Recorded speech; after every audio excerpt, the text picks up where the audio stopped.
O programa a seguir pode conter descrições de extrema violência e não é recomendado para pessoas sensíveis.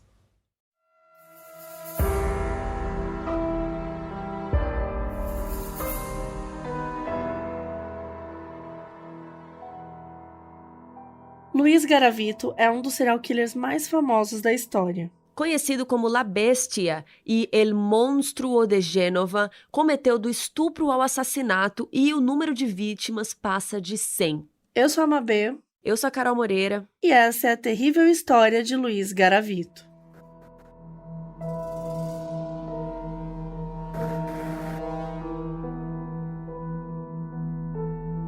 Luiz Alfredo Garavito Cubillos nasceu em 25 de janeiro de 57 em Gênova, só que é no departamento de Quindio, na Colômbia.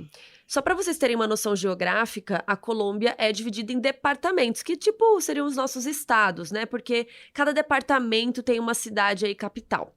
Enfim, então ele nasceu lá na cidade de Gênova.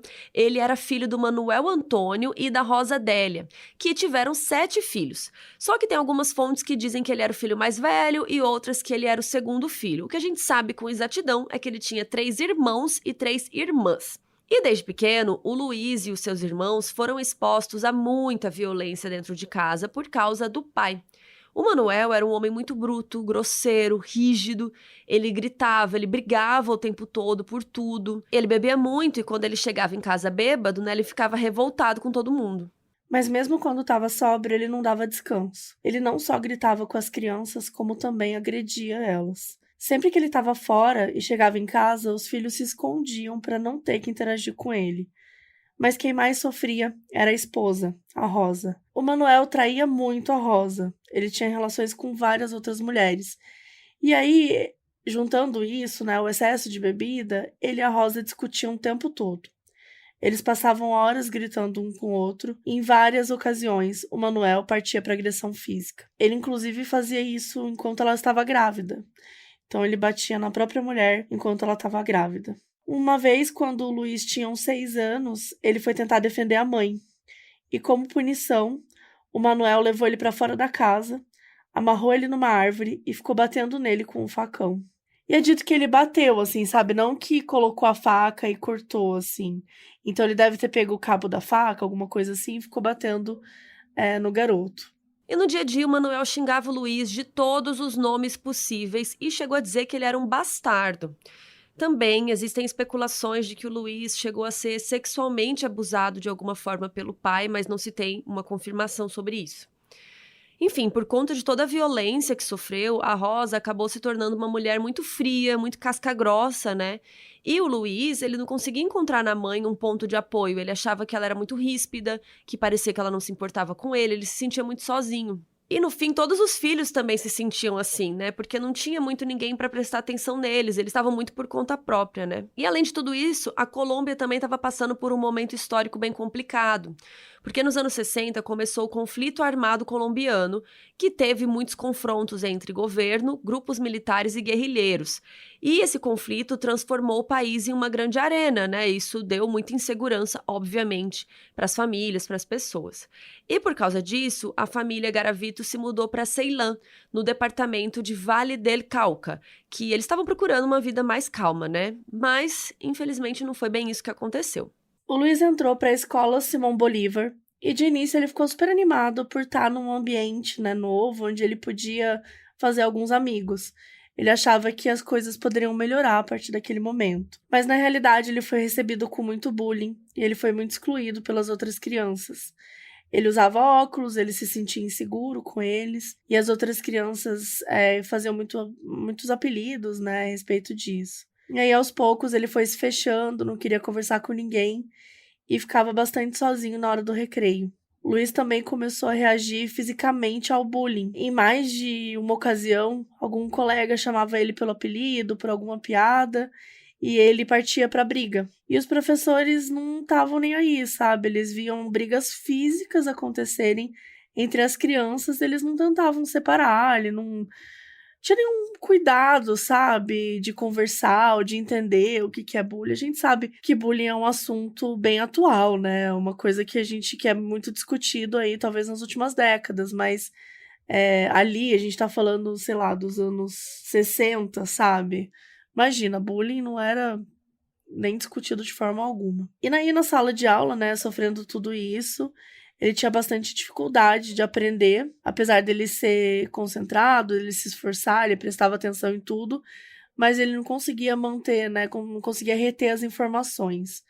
Até porque a memória dele não era muito boa. Isso deixava ele muito frustrado e ele foi cada vez mais se distanciando dos estudos. Chegou ao ponto de, aos 11 anos, o Luiz querer largar a escola. Foi em 68 isso, e além dessas questões com as matérias e com o bullying, o pai dele começou a reclamar que ele estava ficando um homem, que estava na hora de começar a trabalhar, para sustentar a família, né, para ajudar ali. Enfim, o Manuel passou a vigiar o Luiz e não permitiu que ele tivesse nem amigos, nem uma namoradinha, nada, e o Luiz foi ficando muito isolado. Um ano depois, em 69, ele passou por uma situação muito horrível. Ele estava já com 12 anos e ele foi junto com o pai numa farmácia que pertencia a um vizinho deles que era bem religioso. O vizinho era super camarada do pai dele, o Manuel, e o Luiz já conhecia o cara. E naquele dia eles tinham ido pro Luiz tomar alguma vacina lá, alguma coisa assim. E a gente não sabe muito bem como isso aconteceu, mas por algum motivo o Luiz ficou lá sozinho e o vizinho pegou ele e levou para um quarto e abusou sexualmente dele. E isso foi algo que se repetiu. O vizinho amarrava o Luiz numa cama e fazia vários tipos de abusos ali, inclusive queimá-lo com uma vela, morder seus órgãos genitais, eram umas coisas assim, é muito cruel, muito nojento, muito, enfim. E o Manuel, aparentemente, não sabia desses abusos, até porque o Luiz não contava para a família, porque primeiro ele achava que não iam acreditar nele, e segundo ele também achava que ninguém ia se importar muito, sabe? E a partir disso, o Luiz começou a se tornar muito irritadiço, muito grosseiro. O tempo inteiro ele não tinha paciência, ele se sentia desconectado e distante dos outros, como se ele odiasse todo mundo.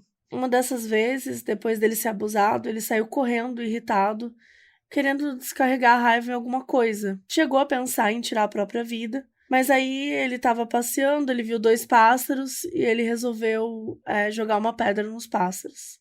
Ele até se sentiu mal depois por ter feito isso, ele contou depois, mas que ao mesmo tempo ele sentiu que ajudou a colocar os sentimentos para fora. E essa violência foi escalonando muito rápido. E ele passou de agressão aos animais para, aos 12 anos, começar a abusar dos próprios irmãos mais novos.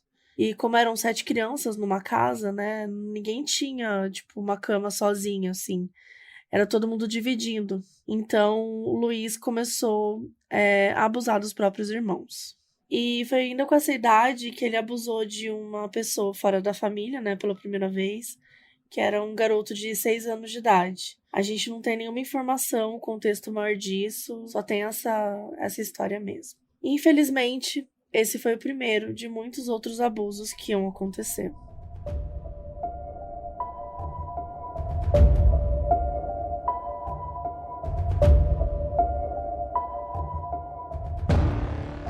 Em 71, quando Luiz tinha 14 anos, a sua família se mudou para Trujillo, ainda naquele departamento do Vale del Cauca.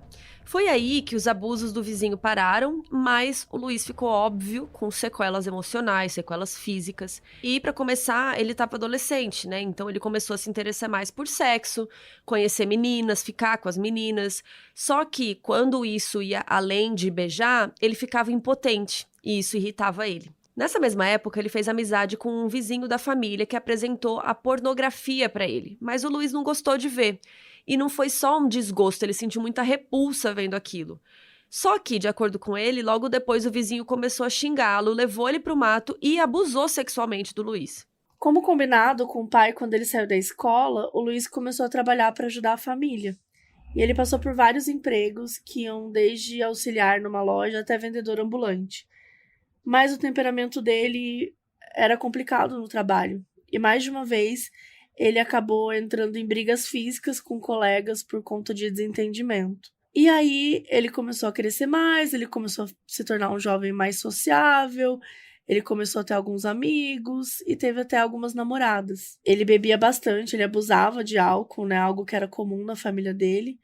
E com apenas 15 anos, ele começou a desenvolver alcoolismo. Quando ele bebia, ele mudava bastante. Os amigos falavam que toda vez que ele bebia, ele fazia as mesmas coisas, que era ficar mais agressivo e sempre jurar que ia matar o pai. Tipo, isso era uma coisa que ele falava com muita frequência. E com as namoradas era ainda pior. Quando ele estava sóbrio, elas consideravam ele tranquilo, atencioso, mas quando bebia ele ficava muito controlador, ele brigava por qualquer coisa, ele xingava, ele tinha crises de ciúmes muito fortes. E ele acabava se metendo em briga, né, com outros caras, que ele achava que podia estar de olho na namorada. E aí, como isso era uma cidade pequena, ele acabou saindo várias vezes nos jornais, assim, por conta dessas brigas físicas. E o pior de tudo, ele abusava das namoradas quando estava bêbado, né? Ele se forçava nelas. E dentro da cabeça dele, o sexo e o abuso começaram a soar uma coisa só, né? E à medida que a adolescência foi passando, ele começou a assediar mais e mais mulheres, sempre com muita fúria. E como as jovens da idade dele conseguiam rejeitá-lo fisicamente, né? Então empurrava ele, falava, né, alguma coisa, batia nele. Então ele voltou a ir atrás de vítimas que não teriam capacidade de impedi-lo, né? Crianças. Em 72, a mãe do Luiz flagrou ele tentando abusar de um menino de 5 anos. Ela ficou horrorizada e expulsou ele de casa, mas ele acabou voltando depois. Em 73, ele fez uma viagem para a capital, lá no Bogotá, e tentou abusar de um menino de 6 anos numa estação de trem. O menino reagiu, começou a gritar, e as autoridades chegaram a tempo, ele foi detido, e quando foi questionado por que ele queria estuprar o menino, ele disse que queria apenas molestá-lo levemente. O Luiz acabou sendo mandado de volta para casa e o pai Manuel brigou muito sério com ele. Mas olha que situação, né? Não foi porque ele estava cometendo abuso, né? Foi porque ele tinha escolhido meninos ao invés de meninas. Ele não tolerava ter um filho que ele interpretava como gay e depois de brigarem várias vezes por causa disso, o Manuel expulsou o Luiz de casa. Dessa vez, para sempre.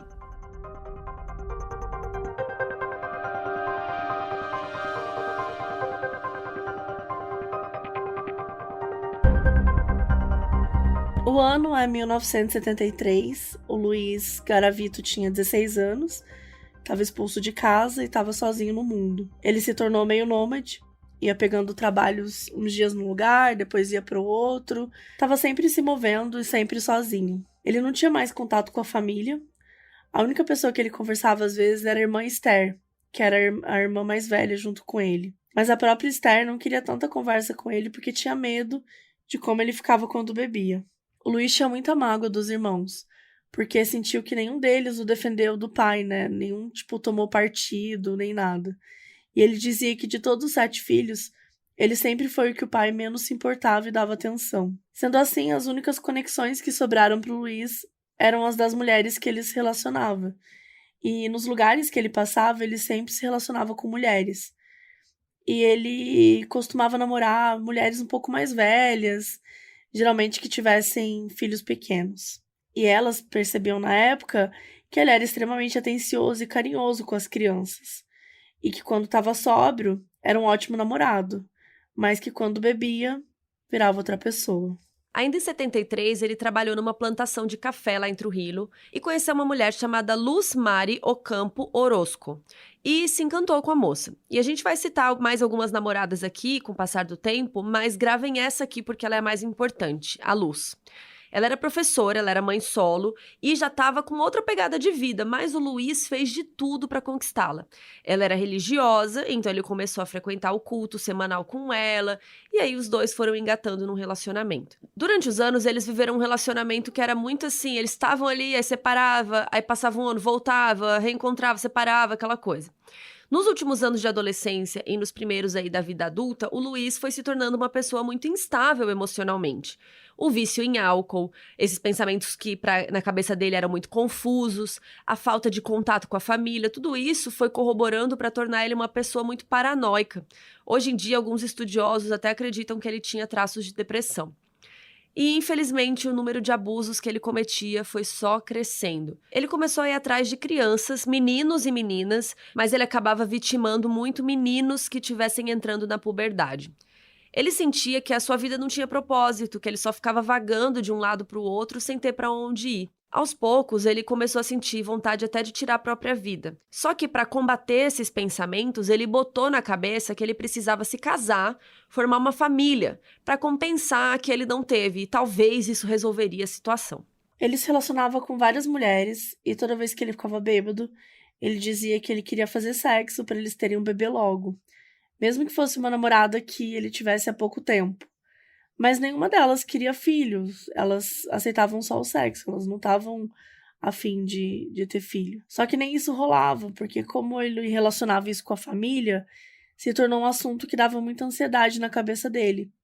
Então ele não conseguia ter uma ereção na hora H, isso deixava ele muito puto, ele xingava, depois ele passava a noite toda reclamando para as namoradas sobre a família dele, enfim. Mais pro fim dos anos 70, quando ele já estava mais ou menos com 20 e poucos anos, ele decidiu entrar no Alcoólicos Anônimos para cuidar do vício dele. Nessa época também ele se converteu para a fé pentecostal. Ele se mudou para uma cidade chamada Armênia, lá no departamento de Quindio, que era perto de onde ele tinha nascido. Ele queria, criar uma nova vida para ele. Ele conseguiu um emprego na padaria e ele continuou a frequentar a igreja rotineiramente. Luiz também continuou indo em reuniões do Alcoólicos Anônimos e ele passou a fazer algumas consultas com psiquiatras para tratar a saúde mental. Mas com pouco tempo nessa cidade, ele já voltou para as antigas práticas, que era abusar de crianças. E aí no final do dia, ele costumava ir no Parque Valência, que era um local onde várias crianças em situação de vulnerabilidade estavam em situação de prostituição. E aí o Luiz contratava essas crianças e, enfim, fazia os abusos dele. Mas ia muito além disso. Ele também encurralava crianças na rua. Um desses casos aconteceu em 79. O Luiz foi no departamento do Valle del Cauca, tipo um estado, e ele foi para lá em busca de vítimas. Ele encontrou um grupo de crianças brincando e um dos meninos estava mais afastado. O nome dele era William Trujillo Moura e ele tinha 9 anos. Ele estava chegando naquela hora ali para se encontrar com os amiguinhos, mas antes disso o Luiz o interceptou e ameaçou ele com um facão. Ele agarrou o menino e disse que ia matá-lo se ele gritasse. E aí o William ficou quieto e o Luiz levou ele para um prédio abandonado, que a gente já pode imaginar e que ele também deve ter usado outras vezes. O que se seguiram foram 12 horas de terror, em que o Luiz abusou o William de várias formas possíveis. Sempre que passava alguém perto do prédio, o Luiz parava e mandava o William ficar quieto para ninguém ouvir nada. E ele ficava com medo de morrer. O Luiz estava bebendo bastante, como de costume, e aí eventualmente ele acabou dormindo. Foi nesse momento que o William saiu correndo e ele conseguiu voltar até a sua casa. E aí quando o Luiz acordou, ele fugiu, da região que ele estava, porque ele falou: o William não tá aqui, eu vou ser pego. Só que o William também não conseguiu trazer muitas características do Luiz. Porque, obviamente, a gente tá falando de uma criança que passou por uma situação horrível, uma criança assustada, uma criança, que é novinha, não tem condições de, psicológicas chegar e conseguir falar tudo o que aconteceu ou sequer dar as características, E aí, no fim, o Luiz se livrou mais uma vez e ele voltou para onde ele morava. No ano de 1980, o Luiz foi demitido da padaria que ele trabalhava depois de ter ataques de raiva, de entrar em brigas com os colegas, mesmo motivo que já tinha feito ele ser demitido de vários outros empregos, Logo em seguida, ele fez uma tentativa de tirar a própria vida e, percebendo a gravidade da situação que ele estava, ele se internou numa clínica psiquiátrica. E ele foi oficialmente diagnosticado com depressão, psicose e bulimia e começou a tomar vários remédios. Ele sentia que a vida dele não estava valendo nada, ele falava muito sobre querer ter uma família, como a falta disso afetava muito ele, então ele ficava pensando que a vida dele não fazia sentido sem isso. E ele não contou, óbvio, que ele estava caçando e estuprando crianças. Ele sentia muita culpa, ele chegava a ter vários pesadelos com as vítimas, mas ao mesmo tempo ele se lembrava do prazer que ele tinha tido fazendo todos aqueles atos horríveis, e ele começava a ter crises de riso. Depois de ser liberado da clínica, ele passou os anos seguintes num certo vai e vem aí, porque ele era internado, daí saía, tomava o remédio, parava de tomar o remédio, aí voltava, internado de novo, então ele nunca teve um tratamento consistente. E ainda nos anos 80, ele conseguiu outro emprego no supermercado. ele conheceu e começou a namorar uma mulher chamada Cláudia, que era mãe solo e esteticista. E o relacionamento durou bem pouco, ela terminou tudo logo no início, e supostamente o motivo era que ele não conseguia acompanhar financeiramente o estilo de vida dela, porque ele tinha bem pouca grana e tal. E aí, depois do término, o Luiz voltou na prática que ele fazia de abusar de crianças. 2 vezes por semana, ele tinha tempo de almoço prolongado de 2 horas, então ele usava esse tempo para ir atrás das vítimas. E como a gente disse, ele se sentia culpado por conta desses desejos, por conta dos crimes que ele cometia. Então ele meio que decidiu se voltar para a religião ou até para o esoterismo para tentar buscar as respostas do porquê ele era daquele jeito. E ele fez de tudo, ele leu a Bíblia, ele frequentou o cartomante, estudou sobre tudo, sobre ocultismo, várias coisas que poderiam dar alguma crença a ele, alguma coisa que desse algum conforto, e ele não encontrou nada. O que resolvia para ele era a Bíblia. Então ele criou o hábito de anotar o nome das vítimas em casa e ficar andando pelo quarto lendo trechos da Bíblia e batendo no peito. E não importava o que ele fazia, a vontade de cometer os crimes não saía da cabeça dele. Então, eventualmente, ele parou de lutar contra isso.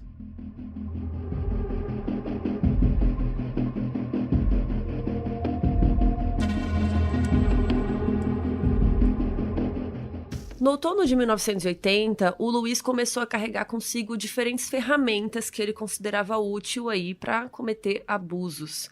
Entre elas tinha lâminas de barbear, bisturis, velas e isqueiros. E lembrando que ele não estuprava as crianças e ia embora, ele ficava ali horas e horas torturando de diferentes maneiras. E ele foi aperfeiçoando esses métodos de abuso e tortura durante a década. Estima-se que ao longo de todos os anos 80, ele abusou e torturou pelo menos de 200 crianças, a maioria sendo meninos. Ele também removeu um único dente dele, porque isso permitia com que ele mordesse as crianças com mais eficácia, seja lá o que isso for. Com o passar dos anos, ele também começou a manter troféus das vítimas, né? Que são aquelas coisas que ele tirava das vítimas para lembrar dos crimes, né? Lembrar daquele momento que a gente já explicou aqui como funciona. Como se não bastasse tudo isso, ele ainda desenvolveu uma admiração doentia pelo Hitler depois de ler o livro dele, o Minha Luta. Ele achava que os dois eram parecidos. Em 1984, ele passou mais um período num hospital psiquiátrico depois de um colapso. Ele ficou lá por pouco mais de um mês, e depois que ele saiu, ele foi para uma outra cidade. Ele abusou e torturou de 2 garotos, e quando ele foi identificado, fugiu. E esse era o motivo pelo qual ele sempre se safava, porque era justamente isso que ele fazia. Ele ficava rodeando várias cidades, usava disfarce, óculos, chapéu, ia atrás de meninos que estavam em situações mais vulneráveis, e áreas mais vulneráveis, e ele continuava com muita raiva da família dele.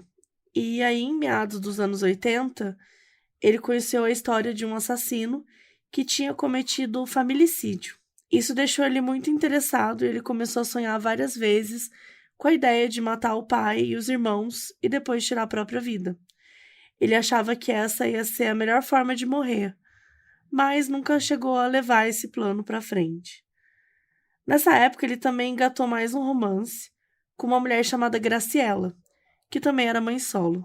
Esse foi o período que ele mais esteve perto de conseguir uma família, porque a Graciela deixou ele morar com ela se ele pagasse as contas e tal e agisse como figura paternal para os filhos dela. E ele aceitou. O romance acabou quando o alcoolismo do Luiz fez com que ele começasse a entrar em brigas o tempo todo. Outro relato de um sobrevivente aconteceu no início dos anos 90. O Luiz foi procurar uma vítima em Circásia, no departamento de Quindío. Ele encontrou um menino de 10 anos chamado Carlos Alberto e tentou atraí-lo. E ele sempre oferecia, umas guloseimas e tal. E no caso do Carlos, ele ofereceu dele fazer um trabalho em troca de 200 pesos. Quando o Carlos aceitou, o Luiz levou ele até um lugar mais isolado e os dois foram conversando, tal. Ele ia deixando a criança calma, sem ela perceber que estava indo, na verdade, para uma armadilha. Quando eles estavam distantes o suficiente, já no alto de uma colina, o Luiz ameaçou o Carlos com uma faca e mandou ele ficar quieto enquanto ele o amarrava. E o que aconteceu depois, vocês já sabem, foram horas de abuso e tortura. E depois, o Luiz disse para o Carlos responder se ele tinha gostado de tudo. E, né, óbvio, com medo do que ele pudesse fazer, o menino acabou falando que tinha gostado. E aí o Luiz sorriu e falou que ia voltar na semana seguinte e que ele gostava quando era assim, quando todo mundo tava curtindo. Olha que absurdo. E aí ele foi embora, o Carlos voltou para casa e, por sorte, né, o Luiz não retornou, enfim, o Carlos nunca mais encontrou com ele. Em 1992, o Luiz estava com 35 anos e sem nenhuma perspectiva de melhorar. Cada vez mais ele emergia dentro dos pensamentos e raciocínios muito próprios dele mesmo. Em setembro desse ano, ele estava usando um tabuleiro de Ouija para tentar falar com alguma força espiritual. E foi aí que ele diz ter ouvido o diabo conversando com ele e pedindo que ele o servisse. E que ele teria aceitado e que a voz teria dito para ele que ele precisava matar. Porque com muitas mortes, muitas coisas viriam para ele, né, para o Luiz. E aí, no início de outubro, depois de mais de uma década de estupros e torturas, o Luiz começou a matar. No dia 1º de outubro, ele resolveu beber para ter algum tipo de coragem e saiu em busca de uma vítima. Ele emboscou um garoto que vendia doces, que ele já tinha prestado atenção nele antes.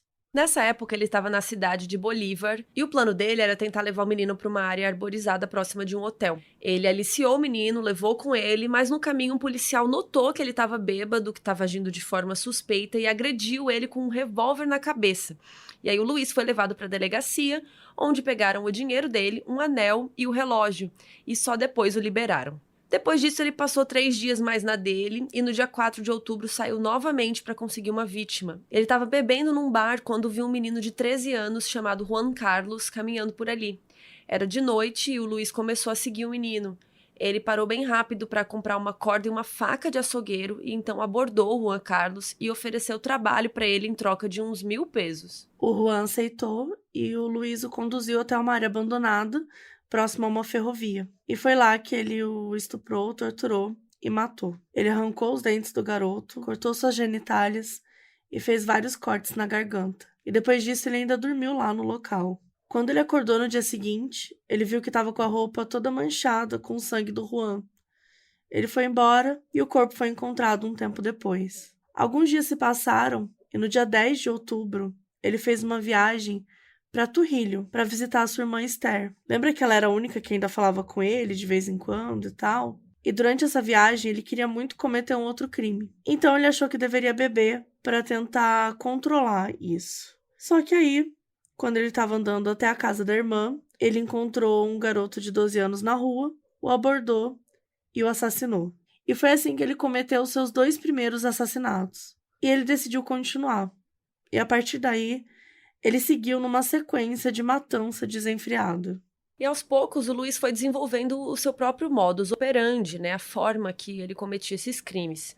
A primeira coisa que ele fazia era definir bem as vítimas. Ele escolhia crianças sempre, né, em situação de vulnerabilidade. Então, crianças de famílias humildes, crianças ali, sei lá, perdidas na rua, crianças, às vezes, órfãs. Ele também ia muito para áreas mais afastadas, para pegar crianças, sei lá, que moravam mais no campo, sabe? Porque aí os pais teriam dificuldade de ir na polícia, né, relatar para as autoridades e tal. Uma vez que ele encontrava a sua vítima, ele fazia de tudo para convencê-la a segui-lo, né, de própria vontade. Então ele oferecia doces, fazia brincadeira, falava que, né, ia contratar para um trabalho, que ia dar dinheiro, e a vítima acompanhava ele. E como a gente citou aqui, realmente começou a fazer parte dele esse modus operandi de se disfarçar. Então ele se vestia, sei lá, de professor, com uma maletinha, se vestia de padre, enfim, ele ia arrumando várias formas de não ser reconhecido.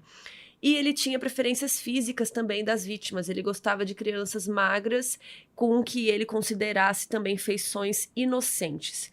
E normalmente ele fazia isso à luz do dia mesmo. Então ele aliciava a criança mais discretamente ali no meio das pessoas e levava para outro lugar, né?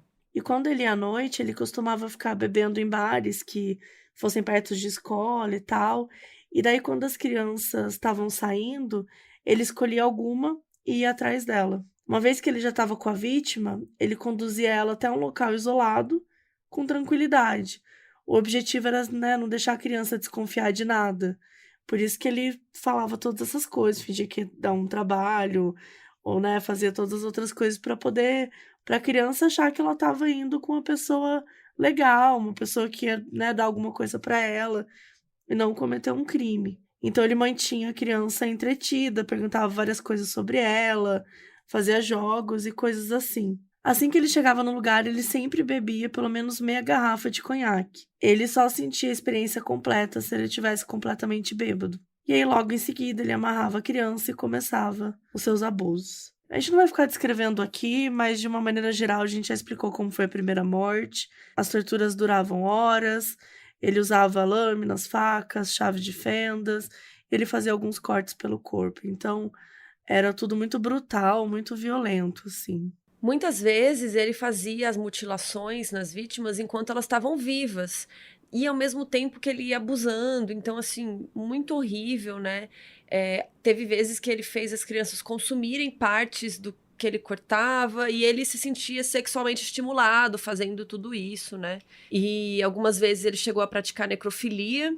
E, a depender do dia, ele variava o que ele fazia com o corpo pós-mortem, né? Então, às vezes, ele queimava, espancava, esfaqueava, enfim. É muito, muito pesado pensar nisso, né? E quando ele achava que estava suficiente, ele despejava os cadáveres nus em algum lugar. Sempre eles ficavam com as marcas das mordidas. E foi com esse método que durante anos o Luiz Garavito torturou, abusou e matou mais de 100 crianças.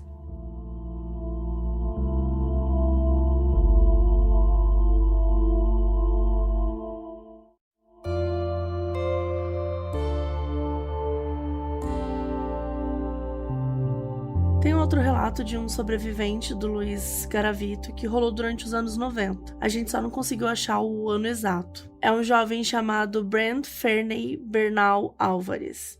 Ele tinha 16 anos, então já era mais velho que a maioria das vítimas do Luiz. Ele trabalhava com o pai em negócio de briga de galos. Sabe aquela coisa que você coloca os galos pra lutar, né? Rinha de galo, que enfim é proibido em vários países, mas rola muito na clandestinagem. Enfim, o Luiz foi atrás desse menino, o Brand, enquanto ele estava sozinho tomando conta dos galos, e ele fez alguma proposta de trabalho e levou o garoto dali. Quando eles chegaram numa área isolada, o Luiz ameaçou ele com uma faca, amarrou ele e começou os abusos. Ele esfaqueou o Brand pelo menos 7 vezes, depois de ter estuprado e espancado ele também. E de alguma forma o Brand conseguiu se desamarrar e sair correndo. Então, como vocês estão vendo, esses relatos são sempre bem parecidos. Ele seguia o modus operandi à risca. E vocês aí devem estar se perguntando como que foi possível o Luiz cometer tantos crimes, fazer tantas vítimas e, né, ficar solto, ninguém desconfiou, ninguém, né, como assim? Então, lembra lá que no início da história a gente contou que quando o Luiz era criança, a família dele teve que se mudar de cidade por causa do conflito armado na Colômbia? Então, esse foi um conflito que se arrastou por décadas e, na verdade, até hoje, né, ainda tem muitos conflitos por lá, é um contexto sociopolítico bem complicado, né? Enfim, o que a gente precisa saber e lembrar é que por causa desses conflitos, infelizmente, naquela época, as pessoas desapareciam muito. Então, tinha muita gente que, sei lá, era prisioneira política, ou as pessoas que eram mortas em confrontos, assassinados, ou até, né, capturados. Então, assim, era meio, infelizmente, comum. Então, meio que mascarou os crimes dele, né? Pois é, e esse contexto foi muito favorável para o Luiz, porque era muita gente com desaparecimento sendo reportado o tempo todo, muito crime subnotificado. Então, até que alguém raciocinasse que era uma única pessoa fazendo tudo isso, ele já tinha deixado um rastro de sangue. E ele não facilitava, porque muitas vezes ele cortava os dedos dos pés, ele meio que se livrava dessas partes em outros lugares para dificultar ou para demorar a identificarem as vítimas. E a estimativa é que, ao todo, ele tenha morado em 52 cidades. Então, ele realmente fez vítimas em muitos lugares diferentes. Fora as cidades que ele só passeava, né? Todas essas, mas tinha as vizinhas, os povoados e tal. Além dos disfarces que a gente já comentou aqui, além do fato de serem crianças em situação de vulnerabilidade, que a gente sabe que chama menos atenção, infelizmente. Mas, enfim, todas essas coisas ajudavam com que ele não fosse pego. Em 96, quando o Luiz estava com 39 anos, ele começou a passar por dificuldades financeiras. O esquema dele ficar sendo nômade, né, pegando empregos temporários aí, já não estava dando mais certo. E a gente contou que depois de ser expulso de casa, ele namorou uma professora, lembra? A Luz Mari, que era mãe solo, religiosa, ele começou a ir com ela na igreja, né? E eles tinham esse relacionamento, né, que eles iam, ficava sem se falar, daí voltava, aquela coisa. Então, em junho de 96, quando o Luiz estava sem condições financeiras, ele foi atrás dela. Eles não estavam juntos na época e ele implorou para deixar ele ficar na casa dela. E, em troca, ele ia conseguir dinheiro para ela e para o filho.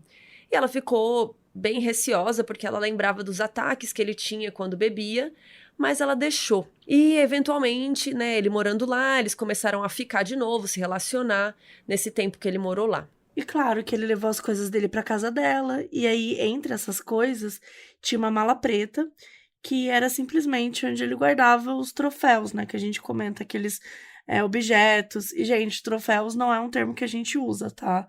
É um termo que o próprio FBI usava e tal, por isso que a gente usa esse termo, que é horrível, mas que é como explica, né, os pertences das vítimas e tal. E aí tinha de tudo nessa mala. Tinha pedaços de roupa, carteira de identidade, passagens de transporte que ele comprou para ir em alguma cidade, fazer uma nova vítima. E isso tudo ficou lá, nessa mala, na casa da Luz. Só que em agosto, ele sofreu uma queda muito braba lá em Bogotá. E ele ficou todo machucado. Ele teve que usar colar cervical, muletas e gesso. Isso dificultou muito ele fazer bicos, né, para ajudar nas contas da casa. Então, ele chegou no nível de passar 2 meses vagando pela rua, pedindo esmola e tal. Porque ele não tinha dinheiro nenhum, não tinha nada. Os meses foram se passando e teve um dia que ela ficou muito brava porque ele danificou uma corrente de ouro que ela tinha dado de presente pra ele. E aí, o Luiz começou a meio que procurar treta com o filho da Luz, que tinha 15 anos. Tipo, o garoto tava lá de boa, na dele, e o Luiz ficava provocando, enchendo o saco, meio que descontando as suas frustrações no garoto. Um dia, o menino queria trocar o canal da TV para ver o jornal e o Luiz explodiu. Eles brigaram super feio, o Luiz ofendeu ele de todos os jeitos e aí a Luz botou ele para fora de casa. Só que, detalhe, que a mala dele continuou lá com as coisas das vítimas. Um tempo depois, rolou o Natal e um amigo da Luz foi lá e deu um presente para ela. E aí o Luiz descobriu, de algum modo, teve uma crise de ciúme e ligou bêbado para ela xingando. E no dia seguinte ainda foi na porta da casa, ficou lá gritando um monte de coisa. E ela ficou assustadíssima e resolveu se esconder na casa de um vizinho. E o Luiz passou horas gritando sozinho lá, até decidir ir embora e deixar um bilhete de desculpas. De 97 em diante, ele continuou com aquele estilo de vida mais nômade, mudando de cidade, cometendo os crimes, mas cada vez com menos condições financeiras. E muitas vezes ele não tinha mais onde dormir e ele se acostumou a ficar pedindo dinheiro na rua. E o tempo foi passando e os crimes continuavam sem solução, até que finalmente alguém notou algo estranho. No dia 7 de novembro de 98, um grupo de crianças estava brincando de futebol na cidade de Pereira, departamento de Risaralda, quando eles encontraram um esqueleto nos arredores. Eles falaram com a polícia, que de início não deu muita atenção, achando que era mais alguém que desapareceu lá durante os anos de conflito. Só que os policiais estavam ali de olho naquela área, tal, continuaram. E uma semana depois, no dia 15 de novembro, eles encontraram uma cova enorme com 36 corpos de crianças. 36. Eles não conseguiram, né, mais ignorar isso. Imediatamente começou uma operação gigante para recolher aqueles corpos e para analisar essa cena de crime, porque a gente tá falando de novo, gente, 36 corpos, era muita coisa. Encontraram garrafas de uma mesma marca de conhaque junto com embalagens de lubrificante. E durante a análise foi constatado que as vítimas foram torturadas por horas. E todas estavam com sinais claros de abusos sexuais. Poucos eram os que não tinham as genitálias severamente danificadas. Continuaram a procurar no departamento de Risaralda e encontraram mais corpos, totalizando aí 41. Como lá faz fronteira com o departamento de Vale del Cauca, a polícia de lá começou a fazer investigações também. E, dito e feito, encontraram 27 corpos ali nas áreas isoladas nas mesmas condições. Com isso, o número subiu para 68 vítimas. Foi aí que a mídia começou a noticiar e todo mundo se desesperou, porque era algo que não estava acontecendo num único departamento, né? Podia ter crianças mortas na Colômbia inteira. E as pessoas se assustaram tanto com o número de corpos e com as condições que eles foram encontrados, que logo começaram as teorias, que era a Organização Internacional de Tráfico Infantil, culto demoníaco. Foi a partir daí que veio o apelido A Besta, que é como muita gente chamava esse serial killer, né? Que até então a polícia não sabia que era um serial killer, que era uma única pessoa que estava cometendo tudo aquilo. Mas a polícia notou que todos os corpos seguiam uma linha bem padronizada de torturas e abusos. E daí eles constataram que provavelmente se tratava de um único criminoso, e não de um grupo. E principalmente por conta da marca de conhaque que foi encontrada em todas as cenas do crime. E assim, nos meses seguintes, se estabeleceu uma corrida contra o tempo para encontrar esse assassino.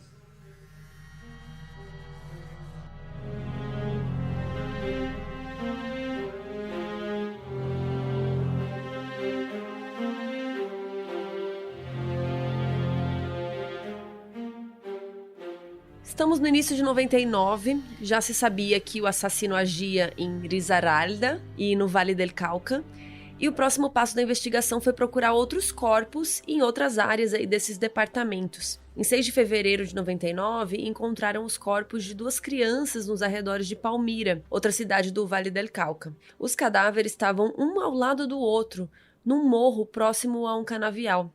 E os 2 estavam com as mãos amarradas e inúmeros hematomas nas pernas, costas, enfim. Foram detectados sinais claros de abuso sexual e a causa da morte dos 2 era um corte enorme no pescoço. No dia seguinte, a polícia encontrou um terceiro corpo naquela mesma área e com as exatas mesmas condições. E encontraram também o objeto que foi usado para fazer os cortes. Do lado do canavial, eles encontraram várias evidências importantes. O que rolou, que eles não sabiam, é que quando o Luiz estava abusando de algumas das crianças, ele estava sempre bêbado. Só que ele também estava com um cigarro aceso na mão. E daí ele acabou dormindo em cima do corpo. E sem querer ele colocou fogo numa parte do canavial.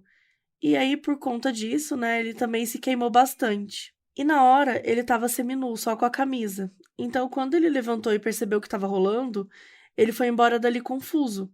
E ele deixou várias coisas. O sapato, o short, a cueca, o óculos, um pouco de dinheiro, além de alguns recibos. E aí a polícia encontrou tudo isso. E foi muito útil, né, para descobrir mais sobre o criminoso. Então, definiram que era um homem de meia idade. Pelos óculos, descobriram que ele tinha astigmatismo no olho esquerdo. E pela profundidade do uso do sapato, eles conseguiram perceber que ele mancava em uma das pernas. Juntando todas as roupas, fizeram uma medida de que ele tinha entre 1,63 m e 1,67 m de altura. E aí, com esses dados, deram uma funilada bem melhor no tipo de suspeito que eles procuraram, porque até então eles não tinham nada. Nos dias seguintes, seguiram com buscas na região e encontraram um suspeito que se enquadrava em tudo que pensaram. O nome dele era Pedro Pablo Ramírez Garcia e ele tinha 44 anos, uma idade parecida que o Luiz estava, né? Ele estava com 42. Ele mancava no pé direito e ele era um criminoso sexual. Um menino que sobreviveu a um ataque do Luiz reconheceu esse Pedro aí como sendo o homem que atacou ele. E foi um ataque que rolou em Pereira, justamente onde a vala com vários corpos tinha sido encontrada. Então estava tudo fazendo sentido, né? Então a polícia prendeu esse cara. Mas você que está nos ouvindo, né, já sabe que não foi ele. A polícia considerou que o caso estava resolvido. Só que logo depois, 2 meninos desapareceram em Bogotá, no mesmo molde dos outros desaparecimentos. E aí entenderam que eles tinham pegado o cara errado e que o criminoso ainda estava solto. Olhando o banco de dados e conversando com várias pessoas por todo o departamento de Vale del Cauca, os policiais chegaram no nome do Luiz Garavito. Ele era conhecido naquela região já, foi uma das que ele passou mais tempo morando na vida, né, em diferentes cidades. E inclusive recentemente, porque a Luz Mary morava lá. Os detetives foram na casa da Luz, né, conversaram com ela sobre a situação e perguntaram sobre ele. E ela contou que a última vez que ela tinha visto ele tinha sido meses atrás, mas que ele tinha deixado uma mala na casa dela que ela não sabia o que tinha. E aí ela entregou para eles. E a gente não sabe o motivo pelo qual ela nunca tinha aberto essa mala, né? Acho que ela nem não fazia ideia, né, do que ele tinha cometido. Então pode ser que tivesse realmente trancado, ou ela só respeitou a privacidade dele, deixou a mala lá e foi isso. Quando abriram a mala, lá estavam todas as provas que eles precisavam. Carteira de identidade de vários meninos, recibo de várias cidades onde ele tinha passado, pedaços de roupa. E na hora eles tiveram certeza que tinham encontrado o assassino. Então eles soltaram o Pedro da prisão e começaram a procurar o Luiz. Conseguiram até um suposto endereço de onde ele poderia estar naquela época, mas quando chegaram, o lugar estava vazio. De qualquer forma, um alerta foi emitido e o rosto dele foi compartilhado com várias estações policiais em diferentes departamentos, né? Todo mundo ficou muito de olho até que o momento chegou. No dia 22 de abril de 99, o Luiz tinha 42 anos na época e ele estava procurando uma vítima na cidade de Vila Vivêncio, no departamento de Meta. Ele estava bebendo no bar quando ele viu um menino de 12 anos chamado John Ivan Sabogal, que estava vendendo bilhete de loteria por ali. O Luiz abordou ele, dizendo que se chamava Bonifácio Moreira Liscano, que ele era um político local, e como ele estava num local público, ele fingiu abraçar o menino e ameaçou ele com uma faca. Disse que era para ele ficar quieto para acompanhá-lo. Só que dessa vez ele não fez isso muito escondido, ele meio que já ameaçou o garoto com outras pessoas em volta. E aí os dois subiram uma encosta e passaram por uma cerca de arame farpado e chegaram numa área isolada ali. O Luiz amarrou o John e começou a gritar um monte de coisa pra ele, perguntou se o menino achava que ele era um sádico, começou a se tocar ali na frente da criança, e foi nessa hora que apareceu um jovem de 16 anos que estava em situação de rua. Ele estava ali perto na hora, ouviu os barulhos e foi lá ver o que era. Quando ele percebeu o que estava rolando, ele gritou pro Luiz parar, começou a jogar várias pedras nele. E o Luiz se levantou e foi ameaçá-lo com uma faca. Nesse meio tempo, o John conseguiu se soltar e ele e o outro menino, o jovem lá, fugiram e o Luiz ficou perseguindo eles. Só que os meninos conseguiram despistar o Luiz e chegaram numa fazenda ali próxima da estrada. Bateram na porta e quem atendeu foi uma menina de 12 anos que aparentemente estava sozinha na casa. A gente pode imaginar que talvez os adultos estivessem fora trabalhando. E ela ajudou os meninos, deu um abrigo para eles e um tempo depois o Luiz apareceu batendo na porta para pedir informações sobre um adolescente e um menino mais novo. E a menina enganou ele, mandou ele pra dentro da floresta que tinha ali perto, falou que eles, estavam, deve estar pra lá e tal, e lá foi ele procurar. E assim que ele foi, a menina ligou pra polícia e contou o que estava acontecendo. Gente, uma menina de 12 anos, olha que perfeita. Não só protegeu as vítimas, como enganou ele e correu risco, né, porque abriu a porta pra ele, então ela foi muito corajosa. E aí eles foram imediatamente. A polícia chegou lá imediatamente na fazenda, já imaginando que podia se tratar do Luiz Garavito. E aí começaram uma busca por ali. Os vizinhos próximos viram a agitação e se ofereceram para ajudar também, mas a polícia não deixou, porque eles estavam muito irritados, né? Imagina, gente, essa situação estava sendo falada há muito tempo já e mostrada pela mídia. Então, em casos assim, a gente sabe como as pessoas querem fazer justiça com as próprias mãos, né? Então a polícia ficou super nervosa dos vizinhos quererem intervir e eles não deixaram. E aí, depois de um tempo de busca, a polícia acabou encontrando o Luiz e prendeu ele enquanto ele estava saindo da floresta. Ele ainda mentiu, falou que ele era político, deu aquele nome falso, mas não deu certo. Eles já sabiam quem ele era. Os anos de tortura finalmente acabaram. Dessa vez, Luiz Garavito não ia mais escapar.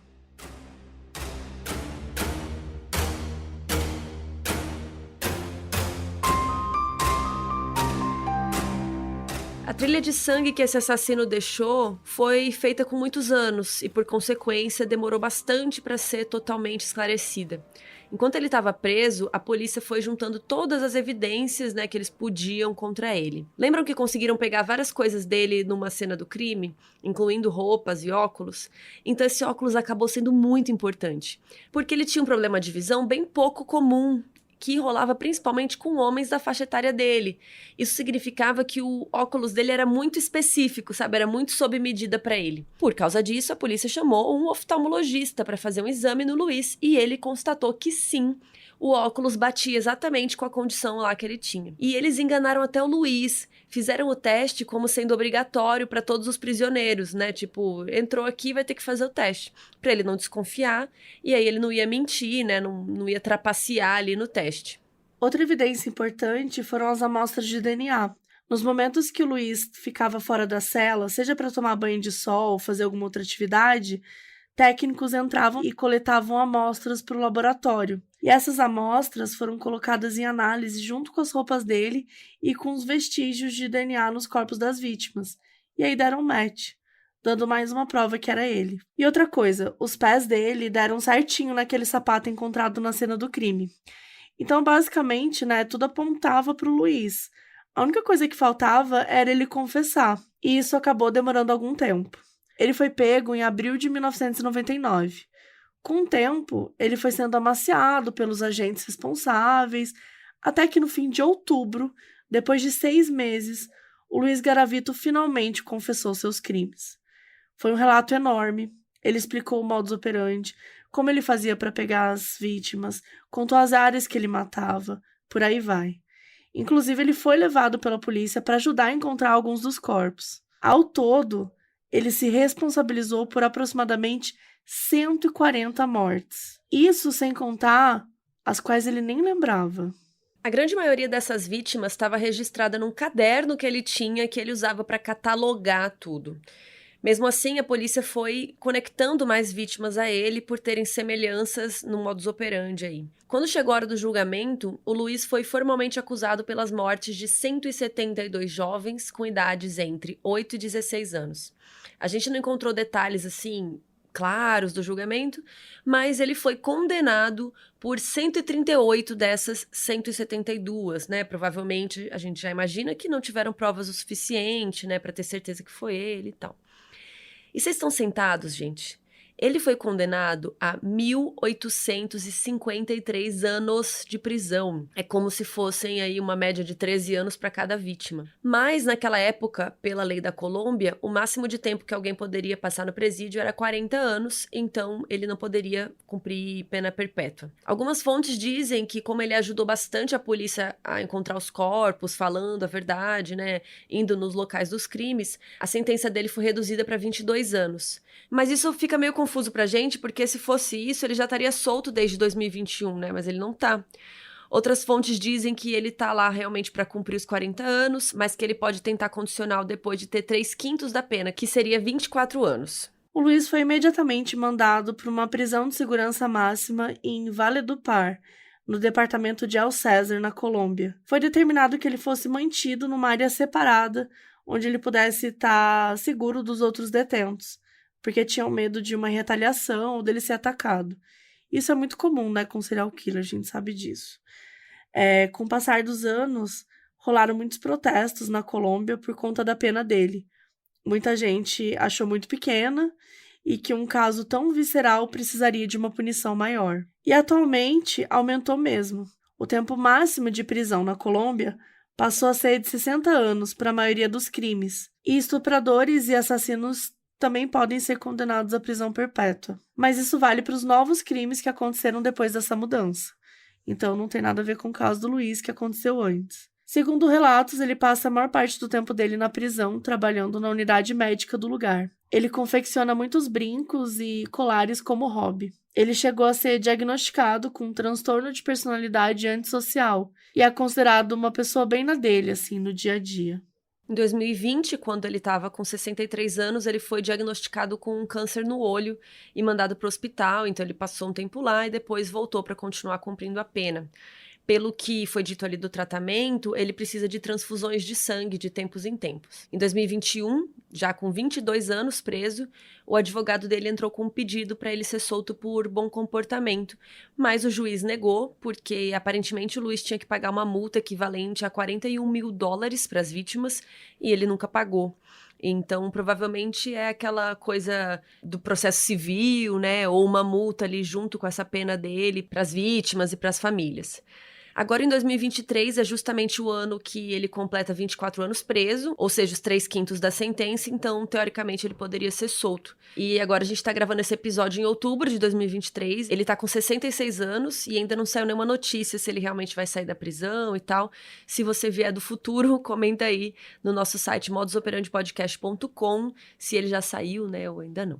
Com o passar dos anos, né, incluindo o tempo na prisão, o Luiz Garavito foi reconhecendo e assumindo os crimes pelos quais ele ainda não tinha se responsabilizado na época do julgamento. Policiais, detetives e investigadores continuaram a associá-lo com vários casos, tanto de crianças mortas quanto de algumas desaparecidas e em condições semelhantes. A verdade é que até hoje não se sabe o número exato da quantidade de vítimas que ele fez. Oficialmente, ele é hoje considerado responsável por pelo menos 193 mortes, mas se considerarmos vítimas prováveis ou com suspeita de serem dele, esse número pode passar da casa dos 300. Oficialmente, o serial killer mais prolífico do mundo é o Harold Shipman, um médico que teve 218 vítimas comprovadas e estima-se que pode ter matado 250 pessoas. A depender de quantas pessoas o Luiz matou, ele pode ter mais mortes ou não. Não tem como a gente saber. O fato é que ele foi responsável por arruinar muitas vidas. Não só das vítimas, mas dos familiares, dos amigos, das pessoas que se importavam com esses jovens. E só o tempo vai dizer se ele vai sair da prisão ou se ele vai passar o resto da vida nela.